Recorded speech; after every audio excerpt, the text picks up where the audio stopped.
nous nous trouvons ici au lycée Dar Salam, direction provinciale de Rabat, avec Monsieur le ministre de la Santé pour lancer officiellement la campagne de vaccination de la tranche d'âge 12-17 ans. C'est une opération qui vient dans le cadre de la campagne nationale de vaccination et qui a pour objectif de garantir la sécurité sanitaire de nos jeunes, mais également d'acquérir l'immunité collective tant espérée pour pouvoir adopter une vie normale partout.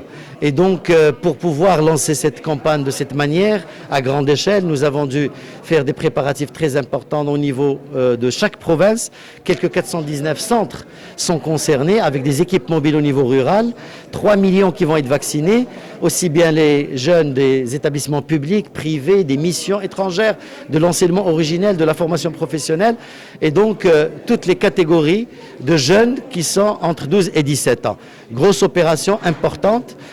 Nous avons choisi 2 vaccins et le Maroc se distingue par ce choix dans la mesure où la majorité des pays qui ont vacciné, soit qu'ils ont utilisé le Pfizer pour les Européens et les Américains, soit le Sinopharm pour le Chinois, pour la Chine et pour les Émirats arabes unis. Le Maroc propose 2 vaccins aux familles et aux familles de choisir le centre de vaccination qu'ils souhaitent. L'autre chose, c'est que les principes qui ont été adoptés pour cette campagne, ce sont d'abord le volontariat. C'est pas un acte obligatoire, on n'oblige personne à venir se faire vacciner, mais on demande aux personnes et aux parents de ramener leurs enfants pour garantir leur sécurité sanitaire.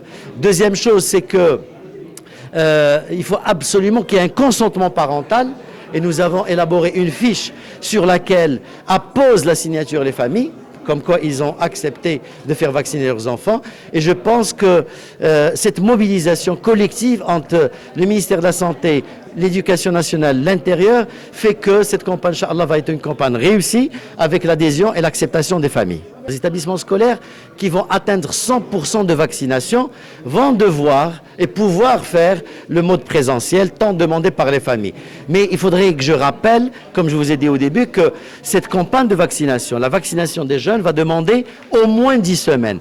3 semaines des 1, 3 semaines des 2 et puis 1 mois pour l'acquisition de l'immunité. Et donc, en attendant d'adopter le mode présentiel, il va falloir d'abord qu'on s'assure que la majorité des élèves ont été vaccinés et qu'il y a une acquisition d'immunité et que les indicateurs épidémiologiques sont en amélioration. Qu'allez-vous faire avec les parents sceptiques ? C'est leur choix.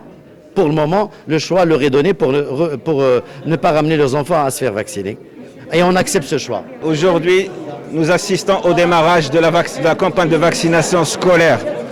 C'est une vaccination qui est dédiée aux collégiens et aux lycéens entre 12 et 17 ans.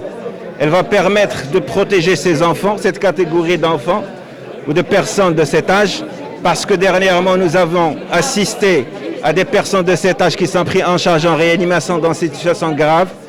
Et comme on est à la veille, bien sûr, de la rentrée scolaire, pour éviter, bien sûr, une recrudescence et protéger cette catégorie pendant le brassage de la rentrée, il vaut mieux qu'il y ait une vaccination efficiente. Les vaccins utilisés sont reconnus mondialement. Ils ont prouvé leur efficience et leur efficacité.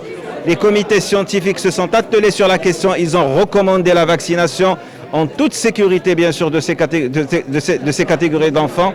Et donc, nous sommes aujourd'hui en train d'assister à une telle organisation qui est quand même exemplaire et qui va permettre, bien sûr, de bénéficier de cette vaccination dans des conditions de sécurité sanitaire optimales. Je vous remercie.